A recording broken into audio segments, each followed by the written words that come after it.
할렐루야, 다소니 커뮤니티 매일 묵상 함께 하겠습니다. 진리의 서기 45번째 시간, 제목 담대할 수 있는 힘 첫 번째 시간입니다.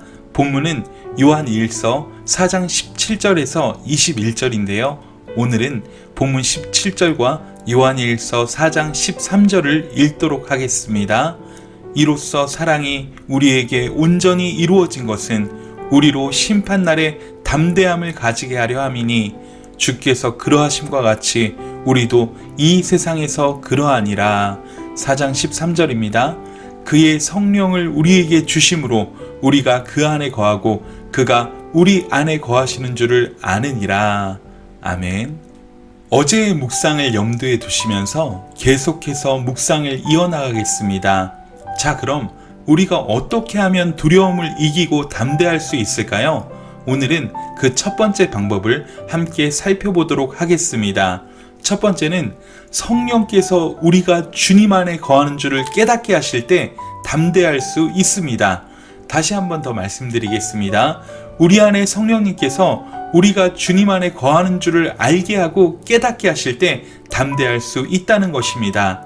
요한복음 13장부터 그 이후의 장을 쭉 읽어보면 주님은 마지막 만찬을 마치신 후에 제자들의 발을 씻어주시고 유언적인 말씀을 하시는 내용이 연속적으로 기록되어 있습니다.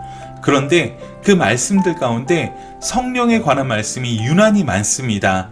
우선 요한복음 14장 16절에서 17절에는 또 다른 보혜사가 오시는데 그 다른 보혜사인 성령님을 진리의 영이라고 말씀합니다.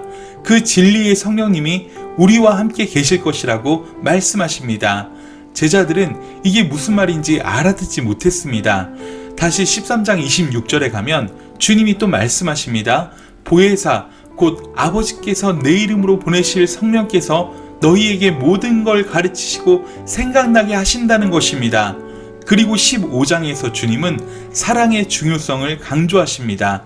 그러다가 26절에 다시 내가 아버지께로부터 너희에게 보낼 보혜사 곧 아버지께로부터 나오시는 진리의 성령이 오실 때에 그가 나를 증언하신다고 말씀합니다.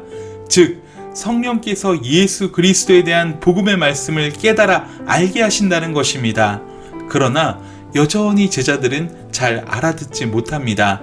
16장에서 다시 보혜사 성령에 대해서 또 말씀하십니다. 왜 예수님의 설교 후반부에 성령에 대한 말씀이 많은 것일까요? 이 부분이 가장 이해하기 어려운 부분이기 때문일 것입니다. 그래서 주님은 훗날 제자들이 이때 하신 말씀을 기억할 것이라고 하시면서 계속 반복하시는 것입니다. 오직 너희에게 이 말을 한 것은 너희로 그때를 당하면 내가 너희에게 말한 이것을 기억하게 하려 함이라. 그러면서 다시 내가 죽고 부활해야 다른 보혜사가 오실 수 있다 라고 말씀하십니다. 16장 13절을 보면 진리의 성령이 오시면 그가 너희를 모든 진리 가운데로 인도하시리니 그가 스스로 말하지 않고 오직 들은 것을 말하며 장래 일을 너희에게 알리시리라 말씀합니다. 결국 성령께서 하시는 중요한 일이 예수님을 주님으로 알고 믿도록 하게 하신다는 것입니다. 말씀이 깨달아지도록 역사하신다는 것입니다. 그런데요, 요한일서 4장 13절은 원래 이로써 안다 라는 말로 시작합니다. 무엇을요? 성령을 우리에게 주셨다는 사실을 알게 된다는 것입니다. 진리의 영, 사랑의 영이신 성령을 우리가 받았다는 사실을 깨닫게 된다는 것입니다. 그것이 바로 이로써 안다입니다. 주님이 말씀하신 대로 서로 사랑하는 삶을 살았더니 우리 안에 계신 성령께서 깨닫게 하는 것이 있더라. 그것이 무엇입니까? 우리가 주님 안에 거하고 주님이 우리 안에 거한다는 사실입니다. 여러분, 누구나 확신이 있어서 헌신하고 순종하는 것이 아닙니다. 주님이 회개케 하시고 중생케 하시는 은혜를 주셔서 신앙생활이 시작된 것입니다. 주님이 부르시고 중생케 하시는 은혜가 없으면 아무리 믿고 싶어도 믿어지지 않습니다. 정말 믿을 수 없습니다. 따라서 우리가 지금 말씀을 듣고 주님과 교제하려 하고 있다는 것이 내가 구원받았다는 증거가 됩니다. 그러나 생명을 얻고 더 풍성해지는 것은 저절로 이루어지진 않습니다. 사도 요한은 요한 1서에서 이 주제를 너무 중요하게 다루고 있습니다.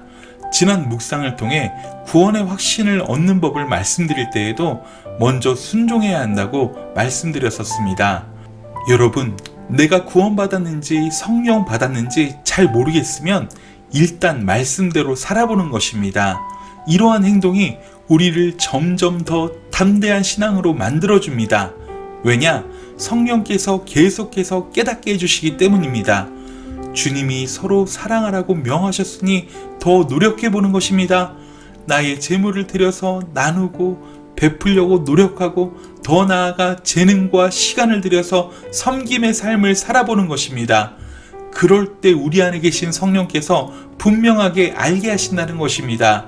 순종하는 우리에게 성령님은 우리가 하나님의 사람이요 성령 받은 사람이란 사실을 깨닫게 해주십니다. 이 사실이 요한복음에서도 매우 중요한 주제였습니다. 여러분, 성령께서 깨닫게 하시고 알게 하실 때 우리는 담대한 신앙으로 계속해서 성장해 나갈 수 있다는 사실입니다. 성령님은 우리가 사랑의 계명에 순종할 때, 주님을 따라가려고 발버둥 칠 때 우리가 주님 안에 있다는 것을, 주님이 우리 안에 계시다는 것을 알게 하시고 깨닫게 하십니다.